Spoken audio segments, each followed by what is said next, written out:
अध्याय 2 सांख्य योग। गीता द्वितीय अध्याय श्लोक 46। यावानर्थ उत्पाने सर्वतः संप्लुताउत्के तावान सर्वेषु वेदेषु ब्राह्मणस्य विजानतः। हिंदी भावार्थ। जिस प्रकार सब ओर से परिपूर्ण जलाशय से मनुष्य का प्यास भर जल का ही प्रयोजन होता है, उसी प्रकार ब्राह्मण मुमुक्षु का समस्त वेदों के केवल आवश्यक अंश में ही प्रयोजन रह जाता है। English meaning.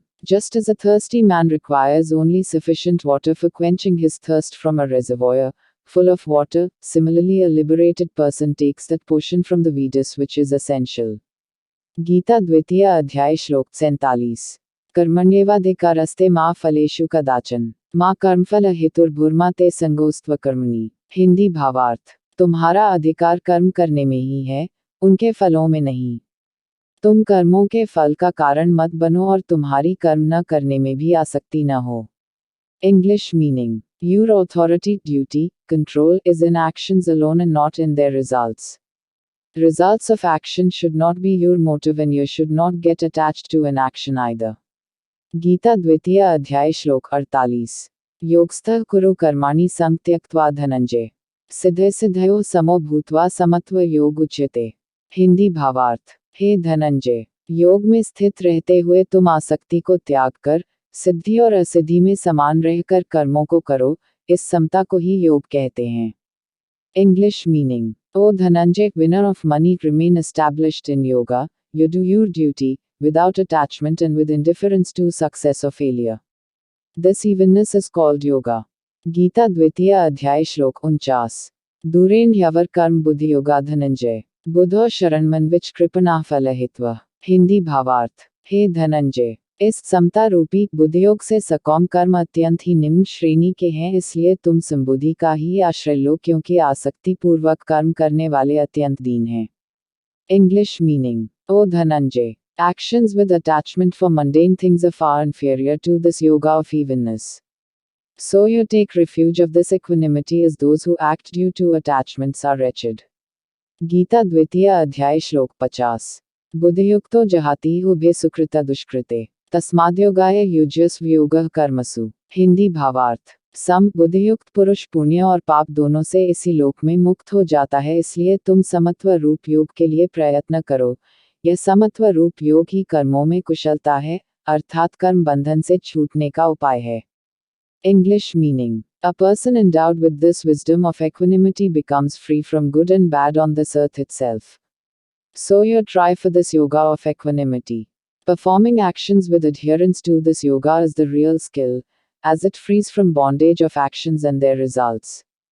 गीता द्वितीय अध्याय श्लोक 51। कर्मजं बुद्धियुक्ता ही फल त्यक्त्वा मनीषिणः जन्बन्धविनिर्मुक्ताः पदम्। हिंदी भावार्थ। क्योंकि कर्म बुद्धि से युक्त मनीषी विचारक भी कर्मों के फल को त्याग कर जन्म रूपी बंधन से मुक्त होकर निर्विकार परम पद को प्राप्त हो जाते हैं। English meaning. Because even thinkers inclined towards actions, performing their actions without attachment to their results, become free from the bond of rebirth and attain the ultimate changeless abode. Gita द्वितीय अध्याय श्लोक 52। यदा ते मोहक्ले बुद्धिर्व्यतितृष्यति तदा गंतासि निर्वेदम श्रोतव्यस्य श्रुतस्य च। हिंदी भावार्थ। इस प्रकार कर्म करते हुए जिस काल में तुम्हारी बुद्धि मोहरूपी दलदल को भली भांति पार कर जाएगी, उस समय तुम सुने हुए और भविष्य में सुनने वाले सभी भोगों से वैराग्य को प्राप्त हो जाओगे।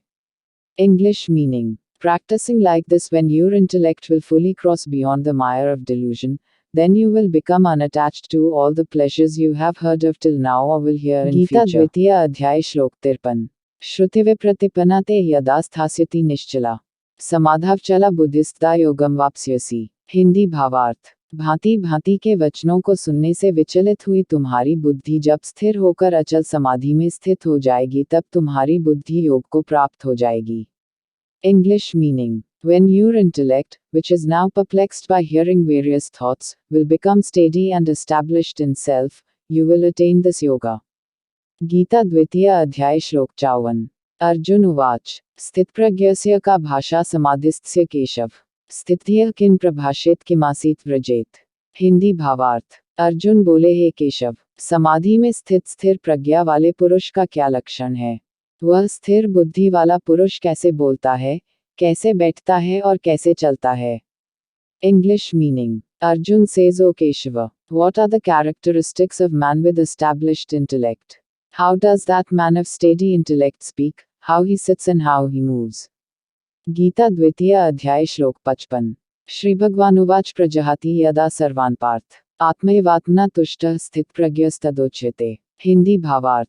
श्री बोले, हे अर्जुन, जिस काल में यह पुरुष मन में स्थित संपूर्ण कामनाओं को भली भांति त्याग देता है और मन से आत्म स्वरूप का चिंतन करता हुआ उसी में संतुष्ट रहता है, उस काल में वह स्थित प्रज्ञ कहा जाता है। English meaning. The Lord says, O Arjun, when a man completely gives up all the desires in his mind and remains satisfied within himself, then he is said to be of steady intellect. Gita द्वितीय अध्याय श्लोक 56।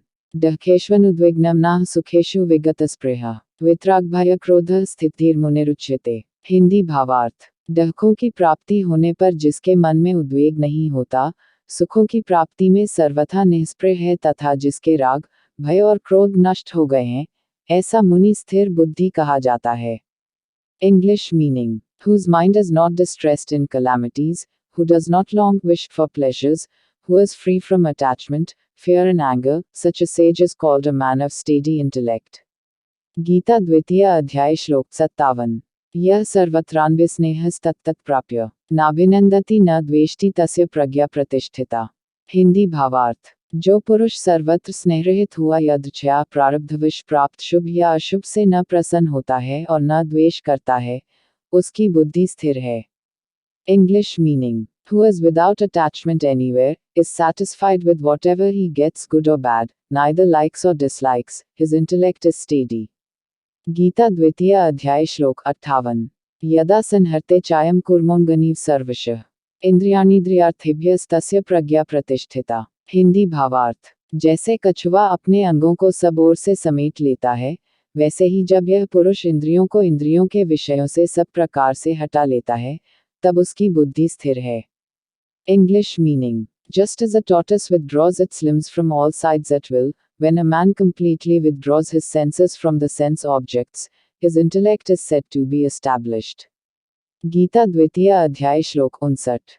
विषया विनिवर्तन्ते निराहारस्य देहिनः रसवर्जं रसोप्यस्य पर दृष्ट्वा निवर्ते।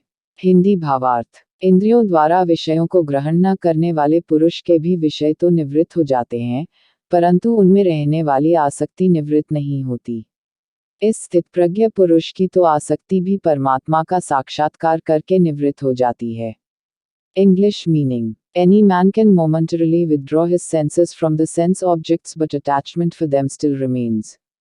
But for a man of steady intellect, even the attachment for sense objects is destroyed after seeing the Supreme Lord. Gita द्वितीय अध्याय श्लोक -60। यततो ह्यपि कौन्तेय पुरुषस्य विपश्चितः इंद्रियाणि प्रमाथिनी हरन्ति प्रसभमनः। हिंदी भावार्थ। हे अर्जुन, आसक्ति का नाश न होने के कारण यत्न करते हुए बुद्धिमान पुरुष के मन को भी ये इंद्रियां हर लेती हैं। English meaning. O son of Kunti, if this attachment is not destroyed, the senses forcibly capture the mind of a wise man, even while trying to control them.